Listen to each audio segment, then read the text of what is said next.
Gentleman from Minnesota is recognized for 5 minutes. Thank you, Mr. Speaker. I rise today to offer this motion to recommit H.R. 1424 with instructions forthwith to substitute the Kline amendment for the underlying bill. Last night, the Rules Committee issued its 50th closed rule of this Congress and did not allow consideration of the Wilson-Kline-Camp substitute amendment. This motion to recommit gives us the opportunity to pass a mental health parity bill that has both bipartisan. Thank you, Mr. Gentleman Speaker. suspend.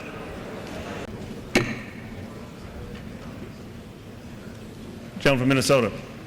Speaker, this motion to recommit gives us the opportunity to pass a mental health parity bill that has both bipartisan and bicameral support, and it does so immediately, allowing the House to approve a real mental health parity bill this very night. My motion is a viable, common-sense alternative that, contrary to H.R. 1424, achieves real parity in the treatment of employer-sponsored coverage for mental and behavioral illnesses. The motion to recommit substitutes H.R. 1424 with a version similar to the mental health parity legislation S. 558 that passed the U.S. Senate last year under unanimous consent. During the markup of H.R. 1424 before the Committee on Education and Labor, I offered a version of the compromised Senate bill as an amendment, believing that if Congress intends to move forward with mental health parity legislation, this compromised language is the most sensible alternative and our best chance of enacting legislation on this issue this year. Unlike H.R. 1424, this motion is a product of over 2 years of bipartisan negotiations between mental health advocates, health care providers, and business groups representing virtually all sides in this debate. The motion accomplishes what it sets out to do. It provides parity for mental health and substance abuse benefits. Thank you, Mr. Speaker. Suspend. Members will please take their conversations and disruptions off the floor.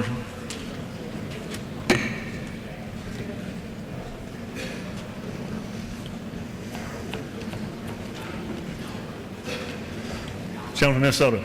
Thank you, Mr. Speaker. It provides this parity while preserving the foundation of the ERISA benefit structure, protecting the ability of group health plans to medically manage their claims, and providing plans with the flexibility to determine and administer on a voluntary basis the benefits provided to working men and women and their families.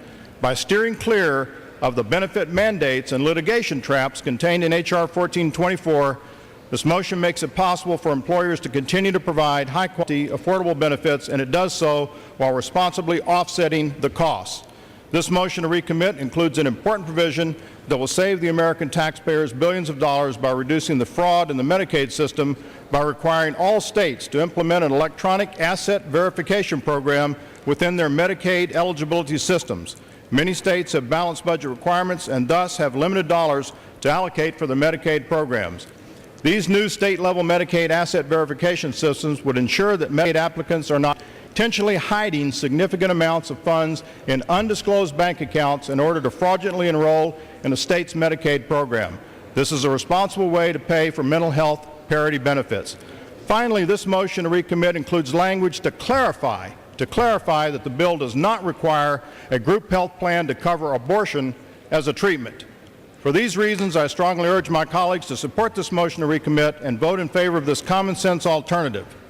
I thank you, and I yield now to my colleague from New Mexico, the gentlelady, Mrs. Wilson. The gentlelady will suspend. House will come to order.